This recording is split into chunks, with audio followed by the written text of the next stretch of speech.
وده فرق ما بين مصر وما بين البلاد التانية.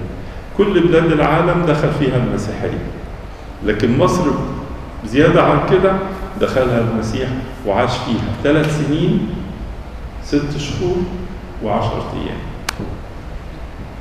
تمام؟ نعم؟ في حاجات نيجاتيف. مجتمعنا المصري فيه بوزيتيفز وفيه نيجاتيفز، مش كده؟ فعلمي ابنك وعلمي بنتك، طبعا مش بقصد حضرتك، بقصد الجميع، ان احنا ازاي نختار. اختار الحاجة اللي تناسبني. مش شرط ان الحاجة عشان بقت عامة بقت صح. يعني افرض كل الناس بتقتل بقى القتل صح؟ مش ممكن. فعلمي الشخص اللي بنربيه انه ازاي يختار. دي اهم نقطة في التربية البابا والماما.